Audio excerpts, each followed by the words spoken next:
Welcome back to the CyberVault. I am absolutely thrilled to have Jim Rutt here with us today. Jim is a practitioner, CIO, and CISO at the Dana Foundation. He's also an investor and advisor for a multitude of startups. And Jim, thrilled to have you here. A pleasure to have you on the CyberVault. Why don't you give us a little bit more of an intro to yourself? Thanks for having me, Katie. So I've been a practitioner in cyber tech, data, et cetera, for about 28 years through some large, I would say, sectors like finance, pharmaceutical, healthcare. But for the past 15 years, I've been at the Dana Foundation in New York City. We're an endowment-based foundation. We fund grants for neuroscience research, neuroethics research, programmatic support around neuroscience, and hopefully soon to be AI ethics. I'm hoping, at least. So topical and relevant to today's topics, even though a lot of folks may have a little bit of fatigue around hearing about AI. It's certainly a topic of conversation. So that's my day job. On the side, I've advised a numerous amount of startups, either informally or formally. The formal ones did pretty well in the first 7 or 8 years of doing that in terms of liquidity and exits and things like that. A small investor for tactically for certain startups. And then I'm a venture partner at a fund called 645 Ventures. They're based in New York City, one of the fourth fund, and we're a B2B fund that is early stage. Awesome. Well, I mean, and I think kind of, you bring a really cool perspective, or at least a unique perspective. Like you say, you kind of, you come from that technical background, you have that real understanding of what the day-to-day challenges are within cybersecurity as a leader. But in addition to that, you've got exposure to so many different businesses, who they are, what they're doing. And I suppose you mentioned obviously things like AI. There's all these hot topics that keep coming out in security right now, which it can be hard to stay on top of, but obviously you are getting that unique perspective. And I want to strip it back. I want to start from the beginning because, like you say, you've been able to build yourself to where you are today, and I think it'd be really interesting to talk about how did you get to where you are? How did you get to the point where kind of you're heading up kind of the security practice for such an incredible foundation, but in addition to that, being able to get the exposure to all these different startups and get to become a kind of an investor within, well, arguably a very hot space right now. It is. So I kind of took a unique view on building our architecture at the foundation. And I wish more folks would kind of think of it this way, but it depends obviously on the role that you have within your particular organization, which is your architecture, your technical architecture in your organization can be part of your security program in and of itself, absent any other third-party technical or compensating control. So I'd come to the foundation, I'd inherited essentially, I would say, a typical kind of architecture where it was an on-premise situation with some legacy applications and the like. So thinking and seeing that cloud was going to be the next big thing, which again, it's about 13, 14 years ago, we decided to dip our toe into it. And we made very tactical risk assessments around this and took specific steps to start using the cloud. And as we gained some small victories, we decided to then get a little more risk reward thinking in terms of how we're going to adopt this to where I think 5 years into the journey, we were 100% cloud and 100% software as a service, eliminating any kind of artifacts that either pose a security risk or gave us additional work in terms of overhead and the like. At that point, again, 7, 8 years ago, we achieved somewhat of a steady state so that I could start to turn my attention to efforts into looking at innovation.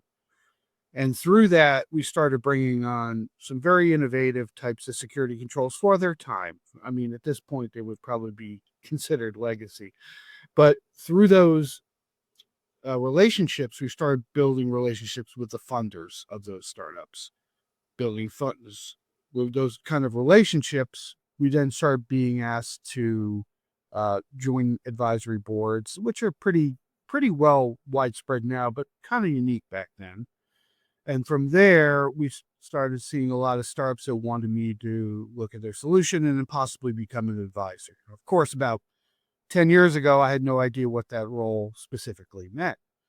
But over time, you figure out in terms of what the founder needs, what they're looking for. Primarily, you've got folks that need some help in the go-to-market space. I mean, from the technology perspective, they always would need a review. But I think it's more, how do you approach a specific market? How do you talk to a specific role in an organization that has budget authority, that is looking for something? How do you elevate the pain of your specific solution? So after doing that many times over the years, you get a very unique insight, as you noted, in terms of both the buy and sell dynamic of cyber, and it's very interesting. A lot of good lessons learned. And I do think kind of a lot of people do almost kind of want to get involved in that advisory piece, and I suppose it can be hard to kind of know, oh well, how do I get into it? And you've just demonstrated really clearly there that actually I think part of it is putting yourself out there by the sounds of it, and kind of being comfortable to kind of stand out from the crowd, let your voice be heard. But also, I suppose it's when the right opportunities come up, you almost don't necessarily realize they're what they're going to become. No, I agree. It's not something that, it's not a job that you would look up on, Indeed or LinkedIn or Yeah. whatever board you have. It's more of an understanding of how you're going to work with the founder. It's a relationship based Yeah. type of situation. If you have good chemistry with somebody of that nature, and if you're willing to give of yourself, I think that's the most important thing. Yeah. Your relationship has to be bi-directional, and it's not just an opportunity to get some kind of compensation, remuneration, glory, whatever it might be. It's understanding you have to give back to the ecosystem in general as well. I think that's something that I'm particularly passionate about, because we've got a lot of issues as been expanded upon multiple times out there in cyber, and the more help we have and the more folks we are willing to give back into the ecosystem to try to help, because we're facing some pretty serious threats out there. So it's more of an understanding that you have to go out there and leave your comfort zone, get involved in the ecosystem, and be willing to give of yourself. And that's where I think you're going to achieve the most success overall. Yeah. Yeah. No, absolutely. And I suppose to kind of pivot slightly, because obviously, as you've just demonstrated there, you've had the opportunity to advise for many different startups. Some of them kind of, have gone through really big acquisitions and exits and stuff like that. And obviously, more recently, you kind of been working with some more kind of modern technology.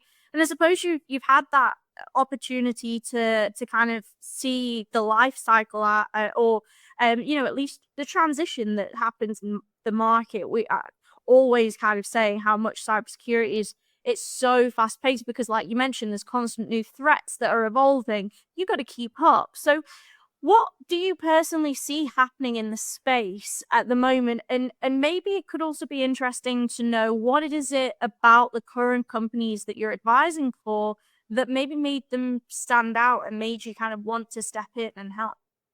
Well, yeah, there's a couple points in that question that are very interesting. I think, in terms of what's standing out, I think obviously everybody is sick to death of seeing a new AI type of solution, and there's plenty of them, right?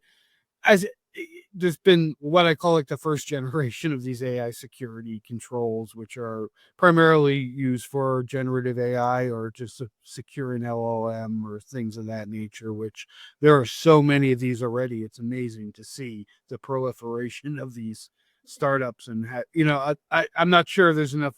I wasn't sure there was enough funds out there to keep them all afloat, but obviously there's plenty of money out there. The next generation I see coming out, which are going to be very interesting, is the ones that are focused on agentic AI. And I think that's because a lot of folks, I would say, data practitioners don't really know all the downstream effects of agentic AI. I think you could bring some tremendous opportunities in terms of economies of scale, automation, and everything else around that. But nobody really has a good understanding of the possible attack vectors or the ways that data can get exfiltrated without being monitoring. And it's going to be very interesting to see what we find out from, I would say, the placement of a lot of these solutions. Yeah. It's going to be quite interesting. So, in terms of the other question, I think the other thing that's interesting, and I speak with a lot of practitioners as well as startups, and I think when you ask a typical practitioner, say 80 to 90% of them, not all of them are always, I would say, bleeding edge. I think a lot of them are struggling with three basic problems that I thought were solved a long time ago. One of them is just making sure you have multi-factor authentication enabled across your organization. You think, oh, we just check a box or click something on a device management tool and you're all set. There's a lot more nuance to that problem. The other one is vulnerability management, which I've seen personally probably 30 to 40 of these types of solutions, thinking that this is mostly a solved problem, but folks are still struggling with this to this day with a multitude of tools out there that can assist them.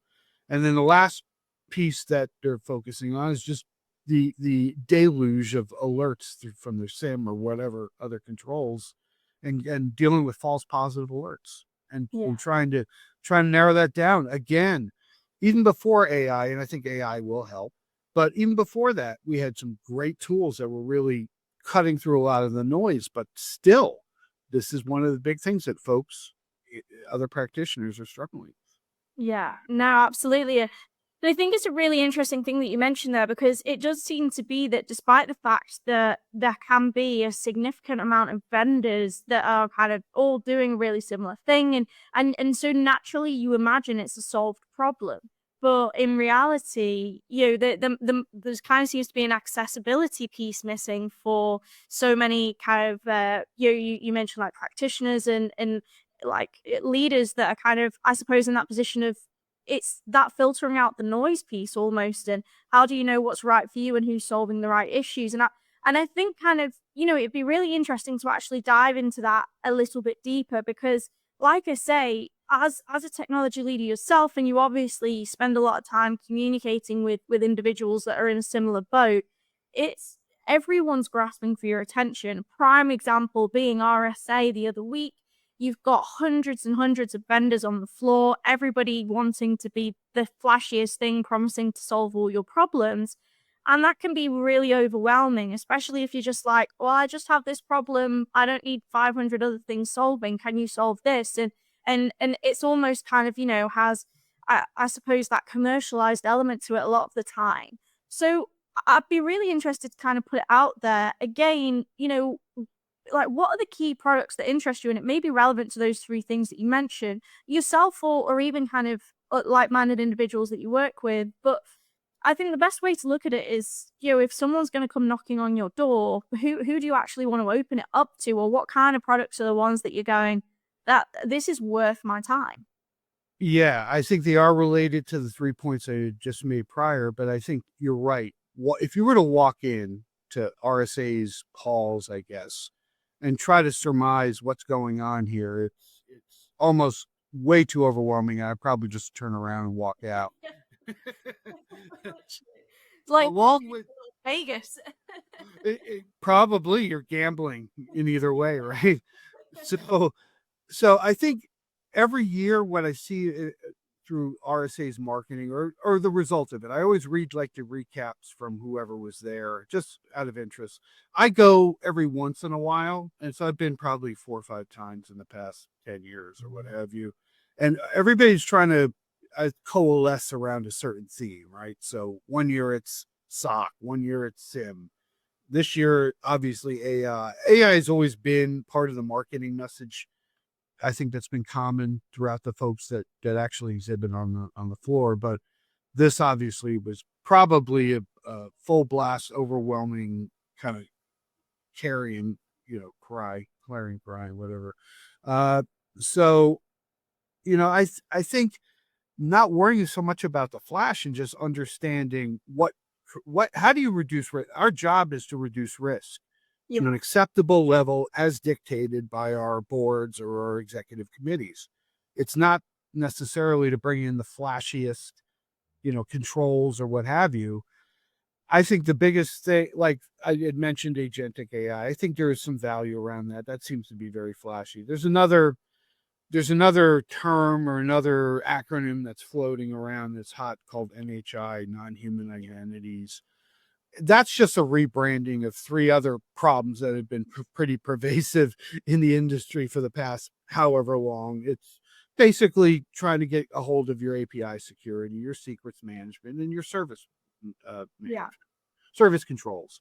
So, I mean, I wonder if I'm going to see a lot more of that are going to be packaged up as new products, but they're essentially a rehash or consolidation of something existing out there. So, in terms of cutting through the noise and trying to figure out what product is going to be important for you, I see a very interesting dynamic happening. I think the rise of the channel partner is becoming more and more prevalent very, very recently. All of a sudden, they were kind of poo-pooed for a little bit as they're just resellers or some other, you know, I would say parasite on the industry, just wanted a middleman.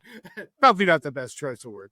But honestly, I think the shift of a lot of these channel partners to being a trusted advisor is going to be superb. And I'm advising a lot of startups to take a stronger look at channel earlier in the game, even though it might take resources away otherwise, because the relationship right now with all the noise out there is absolutely the most important thing right now, because there's no way you're going to understand or be able to bake off a number of products, no matter what particular problem you're trying to solve, because there's way too many.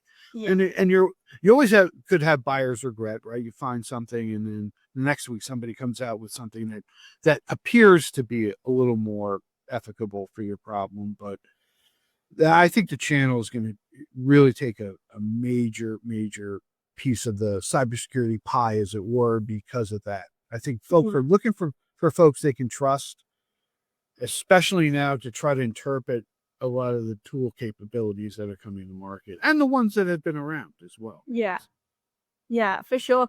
And I suppose kind of what you're mentioning there, because it's almost like having a bit of a cheerleader behind you as a vendor and someone who's kind of, wanting to get your product out there, if you're leveraging channel. But in addition to that, you're probably getting a good idea of, okay, who has a need for my product. It's one thing kind of leveraging the direct sales, but I think you're absolutely right. And as a CIO, CISO, typically speaking, it's probably easier to engage with one person and they're kind of giving you access to all these vendors than it is, well, having to speak to 30 different vendors to decide which one best suits you. Why not have someone else take the time up and do that for you? It seems like a no-brainer at least.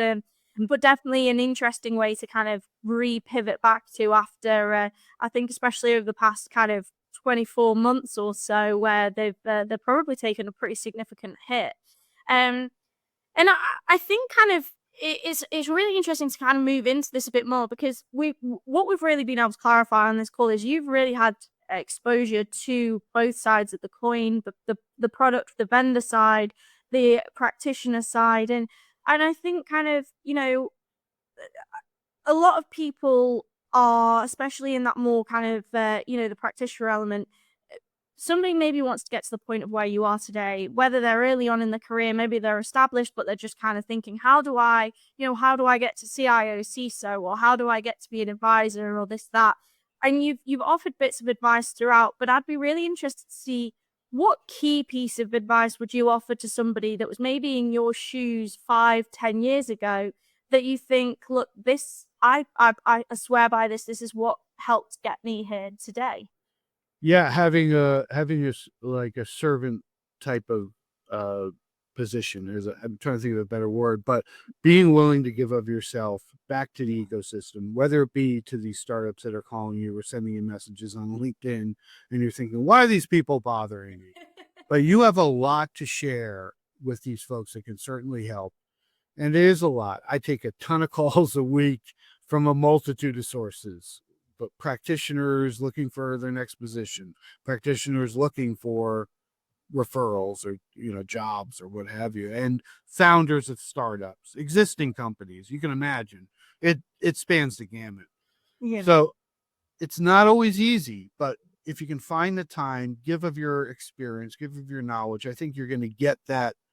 You're going to get the feedback back that you're looking for, and some of these opportunities are going to be made manifest a lot easier Yeah. because you're not really going out and looking for it. You're giving it as you're giving out there. I found this in micro. I would swear by this. The more you give out, the more you're going to get back. And it may Yeah. not come back in the same place you gave it out, but generally speaking, you'll be known as somebody that's that's a thought leader. You know, either a thought leader, you can give it a term, but you're going to attract more folks that have uh, all things that they can offer you that are going to be a lot easier that you want. Yeah. So, I mean, also giving back in terms of getting involved in local affinity groups like ISC2, ISACA. I was on the CSA board, the local chapter. It's just things like that. I think you're going to make more contacts. You're going to be able to show what you know, but you're also going to be able to help out. And I think people appreciate that. And again, a lot of these offers are going to rise to the surface a lot quicker where you don't expect them.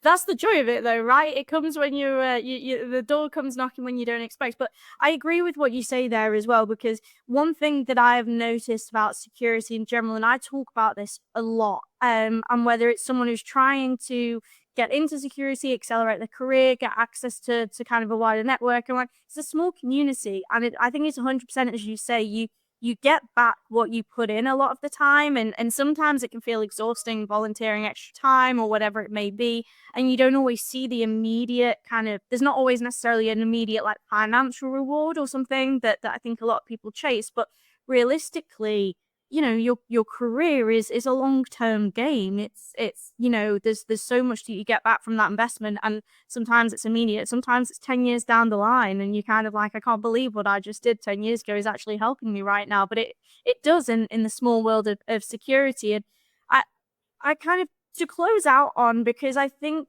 you know, you've given loads of really valuable tidbits here that I think, like I say, help from kind of both sides of the coin.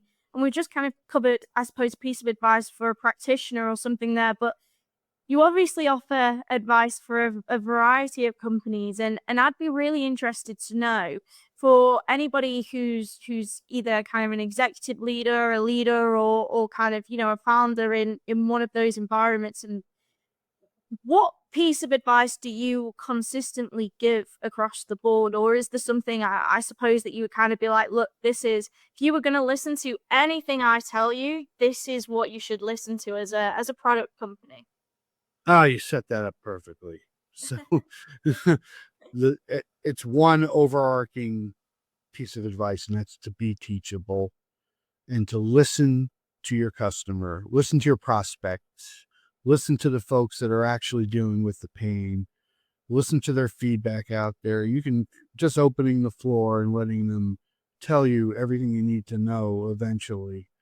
These are the things that are going to help guide you throughout product development, I think business development, running your organization. They'll give you great insights. And I think if you look at the most successful, I'd say startups or even companies that have grown way beyond that and have been acquired or getting close to going public, they've done one thing in common. They've listened very carefully to their constituents, and they've been very good at incorporating feedback wherever possible. But most of these folks I've talked to are super teachable. They're willing to learn.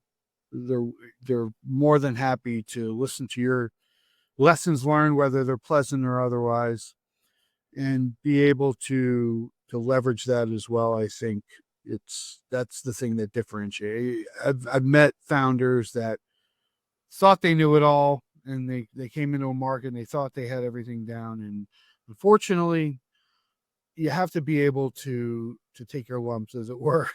I mean, you're going to learn in this market. I'm talking about the North American market mostly, but you're not always gonna get what you expect. I think in terms of feedback, it's very interesting. It's hard to telegraph, and I think that's why you need to do a lot of work with practitioners and really listen to their stories and let them teach you how to build their product, service, what have you.